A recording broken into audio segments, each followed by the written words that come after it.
L'exercice numéro 5, la page 329, il y aura le 12, le 13, le 9, 16, 17, donc entre la page 330 et la page 345 à peu près.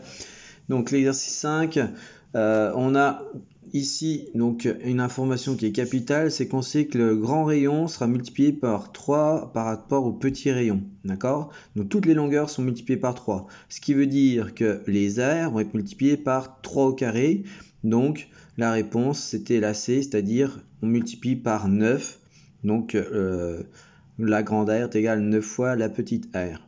Ensuite, le périmètre c'est tout simplement une longueur. Donc, si on sait que le petit périmètre, pour obtenir le grand, on multiplie par 3. Donc, pour obtenir à partir du grand le petit périmètre, il faut tout simplement diviser par 3 ou encore multiplier par 1 tiers. Donc, voilà pour la réponse, c'était la petite a pour le 2. Donc, bien retenir, ici, donc si je tape 1 tiers, hop, si je tape 3, hop, donc l'aire multiplié par 9, le volume lui va être multiplié par 27 puisque on va tout simplement le mettre au cube. D'accord? Ensuite, on passe à l'exercice numéro 12. Donc l'exercice numéro 12, on avait donc deux homothéties qui vont se succéder puisque la première, on sait que le rapport c'est 1,5. D'accord? Et puis ensuite, la deuxième, on sait que le rapport c'est 3,5. Donc ici, en fait, les calculs vont se faire un petit peu automatiquement, hein, je l'ai un peu programmé, vous inquiétez pas. Donc 1,5, ça veut dire que pour l'air va être multiplié par 1,5 au carré, donc 1 quart ou encore 0,25. Donc le périmètre va être multiplié par 0,5, donc on trouve 14 cm de périmètre pour le rectangle bleu. L'air va être multiplié par 1 quart ou 0,25, donc on trouve une aire de 13,5. Ensuite, la seconde, donc on avait 3,5, qu'on peut écrire aussi 1 plus 1,5, d'accord? L'air va être multiplié par 9 quarts ou 2,25 et au final, donc on va trouver un périmètre pour le rectangle vert de 21 cm et une aire de 30,375. On passe maintenant à l'exercice numéro 13. Donc l'exercice numéro 13, en fait, ce qu'il faut remarquer, c'est qu'on a des moitiés. D, c'est le milieu de AB et E, c'est le milieu de AC. Donc en fait, le rapport, c'est tout simplement 1,5. Si le rapport pour la longueur, c'est 1,5, pour l'air, le rapport va être 1 quart. Donc le petit triangle qui est ici, c'est tout simplement 1 quart du grand triangle qui est là. Or nous, on s'intéresse à la partie qui est en dessous. Donc si ici on a 1 quart, forcément en dessous on aura 3 quarts. Donc la réponse de l'exercice 13, c'était 3 quarts. On passe maintenant à la page 341 avec l'exercice numéro 9. Donc l'exercice numéro 9, on sait que le coefficient de multiplication, le coefficient de réduction est de 1 tiers. Donc on va taper 1 tiers. D'accord? Ce qui fait que par exemple, ici, on va avoir 1 neuvième ou 0,11, etc. Donc ça, on peut le transformer sous forme de fraction. Il suffit de sélectionner le bon format, donc le format de la fraction. D'accord? Donc, et puis ensuite, le volume va être multiplié par 1 sur 27, mais a priori, lui, il ne le reconnaît pas, mais c'est pas bien grave. En tout cas, voilà, les calculs vont se faire un petit peu tout seuls. Donc, si on sait que le volume est multiplié par 1 sur 27, donc on sait que le volume pour une pyramide, c'est la base, donc un carré, 6 fois 6, multiplié par la hauteur, 3,5, et on divise par 3, donc ce qui fait un volume de 42 cm3. Donc au final, comme on a une réduction de 1 tiers, le volume au final sera de 1,55 à peu près pour notre figure.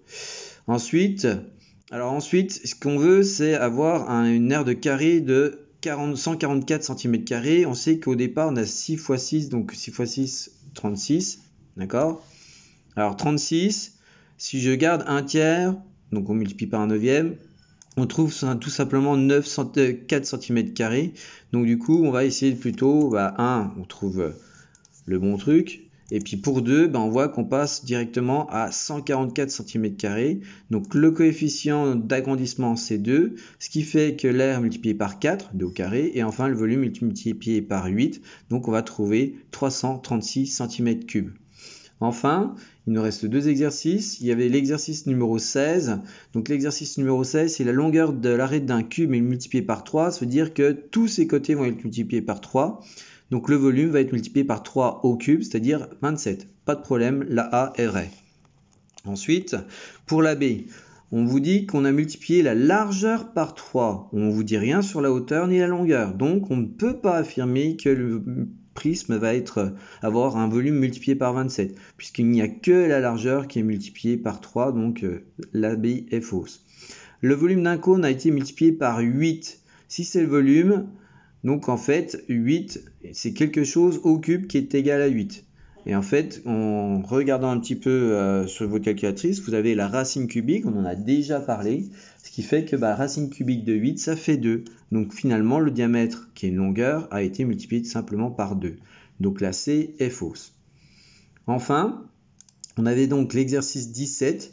Donc l'exercice 17, en fait, on est sur du vocabulaire. Donc par exemple, si je vous dis multiplié par 1,2, donc le rapport, vous l'avez compris, c'est 1,2, pas de problème. Et le volume va être multiplié par 1,2 que l'on va mettre au cube. Donc 1,728. Ensuite, 64, si c'est le contraire, donc on va prendre la racine cubique de 64. Donc 64 à la puissance, alors là il faut mettre une parenthèse et puis 1 sur 3, c'est ça la racine cubique en fait, donc ça va faire 4. Donc résultat des courses, ici c'est multiplié par exactement par un rapport de 4, d'accord. Alors j'en oublie un, c'est divisé par 5. Si on divise par 5, nous on veut multiplier, donc on va multiplier par l'inverse. L'inverse de 5 c'est 1 sur 5. Donc évidemment on a toujours des petits soucis avec les nombres, etc. Donc il faut bien mettre 1 sur 5, ce qui fait 0,2 aussi. Et ensuite, donc nous ce qu'on veut c'est le volume va être multiplié par ce nombre là à la puissance 3. Donc on obtient ce nombre qui est ici. Alors pour le développer un petit peu, on va augmenter les nombres.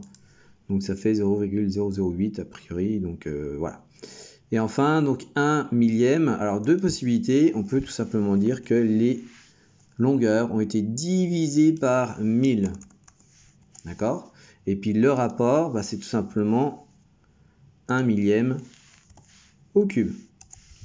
Donc là, en fait, il y a trop de zéros. Il faut imaginer tout simplement que c'est 1 sur 1 milliard. Donc voilà la réponse pour exercice 17.